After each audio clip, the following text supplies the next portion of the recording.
Friends, welcome back to my channel Rathore family blog. कैसे हैं आप सब? आई होप आप लोग बहुत अच्छे होंगे, क्योंकि सर्दियाँ बहुत ज़्यादा पड़ रही हैं। अपना अपना बहुत अच्छे से ध्यान रख रहे होंगे, सर्दियों में गरम गरम चीज़ खाने का मज़ा ले रहे होंगे।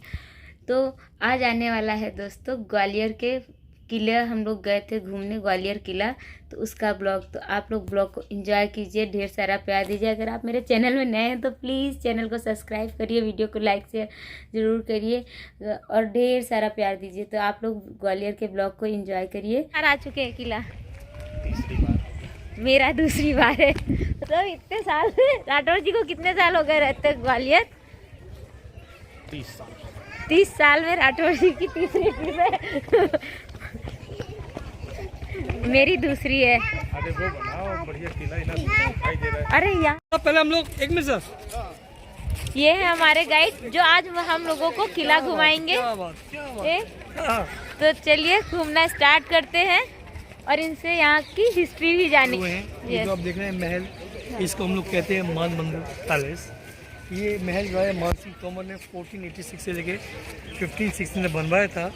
इसको बनने में टोटल 22 साल लगे थे। ये वो राजा मान सिंह नहीं थे जिन्होंने अपनी बहन जोधाबाई अकबर के साथ दिया। वो राजा मान सिंह तोमर अकबर के दौर के थे। ये इसके पहले के राजा मान सिंह थे। इनकी 8 रानियाँ थीं, मगर उनसे कोई औलाद पैदा नहीं हुई थी। इसलिए राजा मान सिंह ने मरग नैनी नाम की लड़की से शादी की। और जब वो इस महल में आई तो उन्हें पहले से 8 रानियाँ निवास किया करती थी। उन्होंने काफ़ी ऑब्जेक्शन तो आप कहा कि हम लोग शाही घराने को बिलोंग करते हैं। ये आपकी फैमिली है, जो नवी रानी है वो मीडियम फैमिली को बिलोंग करती है, इसलिए ये रानी हमारे साथ हमारी बराबरी में इस महल में निवास नहीं करेगी। इसलिए राजा मान सिंह ने अपनी नवी रानी के लिए एक अलग महल बनवाया जो इस फोर्ट के गेट के नीचे है। इसका नाम था गुजरी महल, क्योंकि वो गुर्जर वंश की थी। 2 बच्चे उससे पैदा हुए थे, मगर 8 रानियाँ ये नहीं चाहती थी कि उससे जो औलाद पैदा हो वो एक शाही राजनीति के हकदार बने, इसलिए उन्होंने उन बच्चों को ज़िया देकर ख़त्म करवा दिया। अब आइए जो आप देख रहे हैं कमरा, ये कमरा राजा मान सिंह की 8 रानियों का एक शाही सर्विस में कक्ष होता था। ये आप देखें जालियाँ 1 2 3 4 5 6 7 8। उस ज़माने में इसके पीछे हल्के पर्दे पड़ रहते थे और राजा मान सिंह की 8 रानियाँ जाली के पीछे पर्दे के अंदर बैठा करती थी। और यहाँ पर जो उनके फेमस संगीतकार थे जिसको हम लोग कहते हैं बैजू बावरा, वो यहाँ बैठते थे। यहाँ से वो राजा जाली स्पेशली इस तरह घुमाई गई थी कि रानियाँ उसका अवलोकन कर सकती है और वो राजा हर जाली में देखिए डांसिंग गर्ल्स हैं जो गुजरात में फेमस डांस से गरबा करते हैं। ये है वो जालियाँ जहाँ से रानियाँ देख सकती। आइए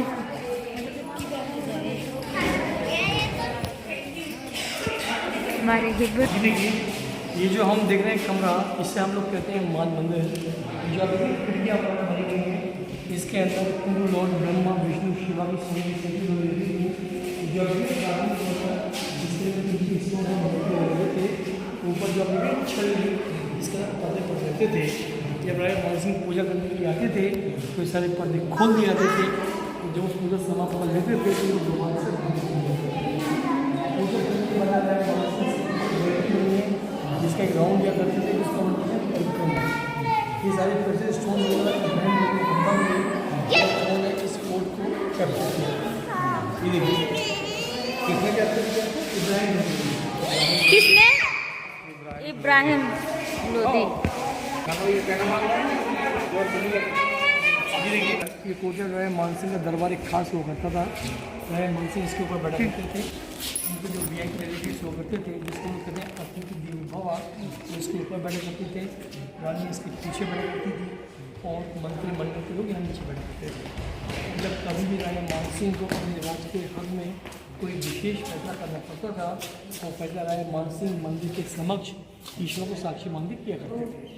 ये जो आप देख रहे हैं कलर्स वगैरह, ये कलर वगैरह ऑरिजिनल कलर्स है जो आज से 500 साल पुराने हैं। जिसको हम लोग कहते हैं मीनाकारी, जो महिलाओं के सोने और चांदी की दीवार में की जाती है। आइए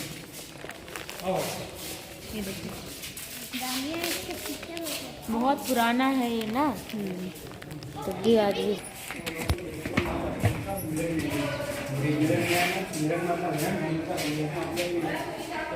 मान सिंह का एक शाही डांसिंग हॉल होता था राजा मानसिंह इसके ऊपर बैठा करते थे। VIP डेलीगेट्स को आते थे, उसके ऊपर बैठते थे, जिसके अंदर उनकी रानी है इस जाली के पीछे बैठा करती थी, खुद इस साइड में खुद इस साइड में, और डांसर वगैरह डांस कर प्रोग्राम यहाँ पेश किया करते थे।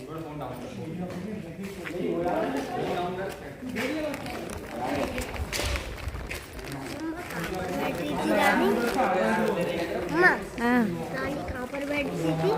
राजा वहाँ बैठते थे। रानी रानी तो अभी बताएंगे वो। शीशे लगे थे दोनों साइडों के अंदर, भी मशाल जलती थी। इस जगह पे शीशे हाँ, आमने सामने, तो इसकी लाइट का रिफ्लेक्शन हुआ करता था। ये देखिए चाइनीज ड्रैगन्स दिखाए गए हैं, ड्रैगन्स के ऊपर चाइनीज चीज़ें बनाई गई हैं, वही चाइनीज शरीर ड्रैगन्स बनाई गई हैं, तो चाइनीज इन्फ्लुएंस। आइए ये देखिए, ये जो आप विशेष कक्ष देख रहे हैं, ये कक्ष राजा मानसिंह का एक पर्सनल बेडरूम हुआ करता था। लेफ्ट और राइट में आप देखें, एक और विंडो के बीच में है।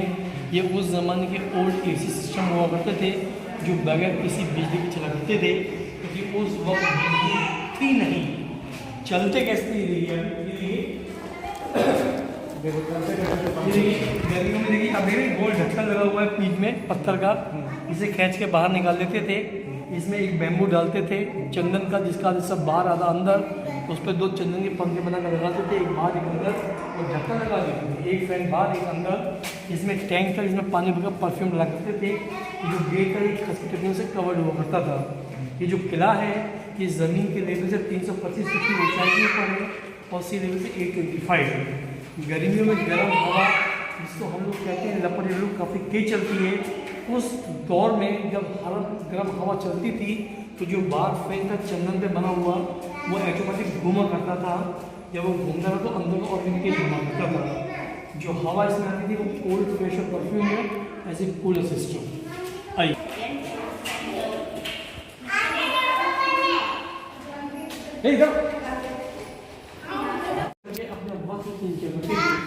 जब कभी या कोई शास्त्रीय संगीत का प्रोग्राम होता था, उस वक्त उनकी जो मौसीकार संगीतकार इसके अंदर बैठ के अपने राग में गाया करते थे, जिसकी आवाज़ बाहर आया करती थी। एक और फिर अब हम लोग चल रहे हैं इस कमरे के विशेष रूम देखने के लिए, जिसको कहते हैं भूल भुलैया। आइए मेरे साथ में आप लोग, बच्चों को हाथ पकड़ एक मिनट पीछे काव्या मीटिंग होता था।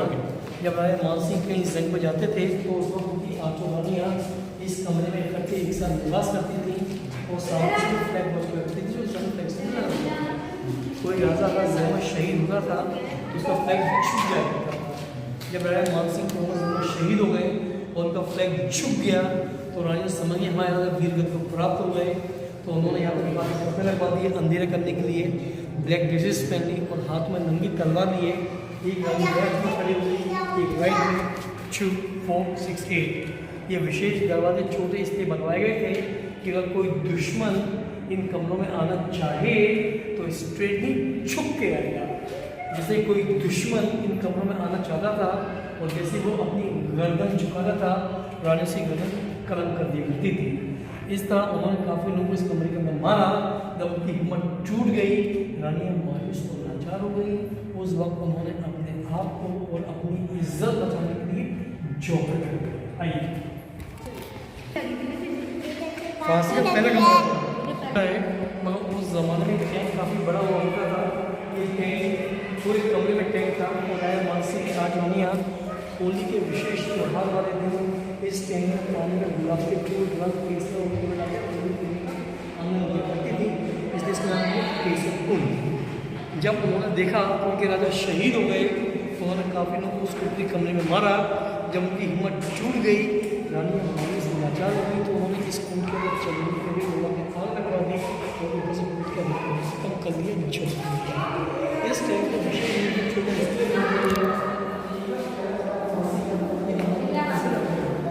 तो जब लोग घूमने के लिए आते थे तो अकेले आते थे, जैसे वो पहला कमरा घूमते थे, नहीं हुआ उसको कोई दिखाई नहीं पड़ता था, वो टैंक में गिर जाता था। तो गवर्नमेंट ने छोटा बना दिया, और छोटे बनने के बावजूद भी जब लोग आते थे तो कभी लाइट नहीं होती थी, तो छोटे में गिर जाते थे, उसको बंद करवा दिया पब्लिक सेक्टर। ये देखिए जमाने के ओल्ड टेलीफोन सिस्टम है, जिसको हम लोग कहते हैं वॉकी टॉकी सिस्टम। ये पाइपलाइन की बात की गई थी फांसीगढ़ में। जब राजा मानसिंह को खास इन्फॉर्मेशन देना पड़ती थी, तो उनके स्पीकर ऊपर से बोलते थे, उसकी आवाज़ की जो होती थी गाने की जाने। अब हम लोग ऊपर निकल रहे हैं बाहर, ठीक है।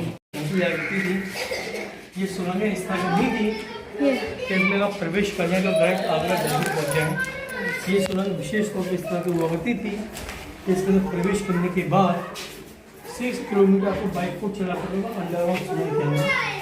उसके बाद इस सुरंग एक मेन रोड पर खुलती थी, वहाँ से लोग आगरा एक झांसी में हो जाते हैं।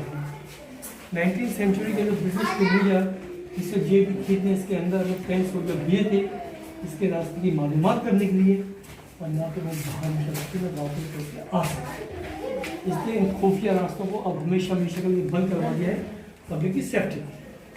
आइए अब तो हम लोग आ गए दोस्तों महल से बाहर, और यहाँ आने के बाद हम लोग दूसरे नंबर गेट पे घुसे, और बहुत कम टाइम बचा था, गेट बंद होने वाला था, तो बाकी जगह के लिए हम लोगों ने गाइड नहीं किया क्योंकि वो बहुत टाइम लेता है और हम लोग पूरा घूम नहीं पाते। तो मैंने बहुत जल्दी जल्दी घूमा और देख देख के हम लोग निकले, क्योंकि गेट बंद हो जाता, आधा घंटा ही बचा था गेट बंद होने का। तो हम लोगों ने बहुत शॉर्ट उसमें घूमा, और गुजरी महल ऑलरेडी बंद हो चुका था।